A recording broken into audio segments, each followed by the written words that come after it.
YouTube арнамызда тікелей эфир жалғасады көрермен, және дәл қазір жанымда Маржан. Қайырлы күн, қал жағдайыңыз қалай? Тамаша, өздеріңіз қалайсыздар? Жақсы. Көңіл күйіңіз орнында ма? Иә, бәрі жақсы. Дәл қазір Санатжан мен Мерейдің әңгімесін естіп отырсыз. Және Мерейдің бұл наздану ма, әлде реніш деп айтуға бола ма, қалай ойлайсыз? Мен Мерейден байқағаным, енді Санатжан Мерейдің жүрегін жаулау үшін ол баста қатты жүгірген жоқ қой. Ол баста осылай бір-біріне деген жаңағыдай ренішпен басталған қатынас. Жаңа таныстық, одан кейін де қазір Мерейде өткенде өзі кәдімгідей жылап, жаңа жалғыз шақырып өзіне сөйтіп сұрап алған таныстығы ғой. Енді Мерей өзгерткісі келіп жүр да Санатжанды, мынандай бол, ойындағы армандағыдай жігіт. Мен ойлаймын да, қыздар неге өйтіп жігітті жаңағыдай таныста жүрген кезде өзгерткісі келеді деп, неге сондай сразу дайын жігітпен жүрмейді деген сияқты сәл уақытын күтіп. Енді 18 жасар қыз қатты асыққаннан мен бір жағынан қарным ашады да сол дүниеге. Санатжанның бар болмысы сол, қасында жүретін, может Санатжанға норм көрінген нәрсе Мерейге не то көріне ме, либо Мерей қатты асығады ма, сол жағын мен шамалы түсіне алмадым да.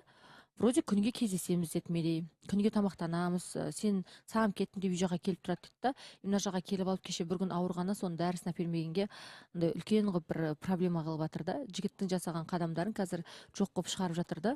Енді ер адамға білмеймін, сәл неблагодарность танытатын болсаң, ер адамда сәл көңілі қалып кететін сияқты. Иә, дұрыс айтасыз. Бұл жерде енді еркелегісі келіп, сол еркелікті дұрыс жеткізе алмай жату деген ой келмей ме? Жасына байланысты, енді бәрібір жасы кішкентай деп айтып жатырсыз. Иә, ол да мүмкін, бірақ еліктеушілік көп сияқты Мерейде, сырт дүниеге көрсеткісі келіп. Мысалы, соцсетке бар, әлеуметтік желілерге, қатысушыларға мүмкін, халыққа солай, мен де жігітім бар, ол да осылай күшті қажет етеді деген дүниені прям идеализировать етіп алған сияқты да. Сол үшін жігітті мінсіз қылып өзіне өзгерткісі, өзіне удобный қылып жасап алғысы келеді. Жақсы, түсінікті. Ал енді өзіңіздің жеке басыңызға оралайық. Үміткер әлде күтіп жүрміз? Иә, жеке басына сол тыныштық, үміткер жоқ, ешқандай ешкіммен араласу, сөйлесу деген дүние жоқ, барлығы осы жерде болып жатыр енді. Маржан, мен байқағанымды айтқым келеді.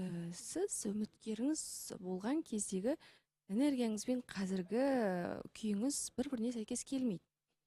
Бұл енді шаршау бар ма, әлде шынында да сол бір жанды күткендік па, әлде тіпті шақыруға еріну деп айтуға келе ме соңғы кездері?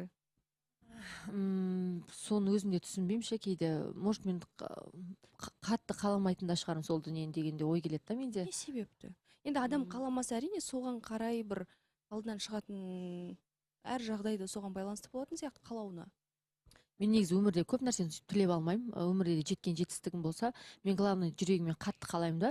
Әйтеуір сол нәрсе маған қолыма жетеді ғой. Түбінде екеніне таң қаламын да. Мен бүйтіп оны отырып алып сұраған жоқпын, тілеген жоқпын, бірақ просто ниетіммен қатты қаладым.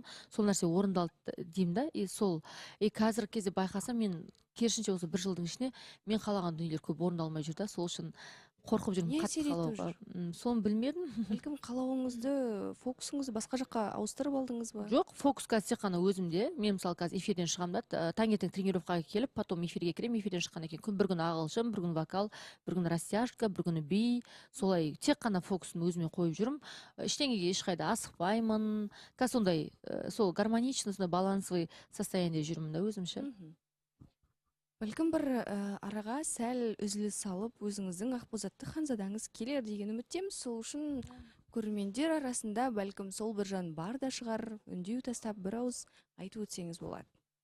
Иә, құрметті ер азаматтар қауымы, 30-45 жас аралығында өздеріңізге батыл, сенімді, нақты қандай адам керек екенін білетін, адамның, қыздың ішкі жан дүниесіне қарайтын, аяғынан нық тұрған сондай батыл жігіт болса, маған үміткер болып келіңіздер. Міндетті түрде батылдық танытып келіңіздер, көрермен ішіндегі жігіттер қауымы деп айтқымыз келеді. Біз келесі жарнамада қайта жүздесеміз.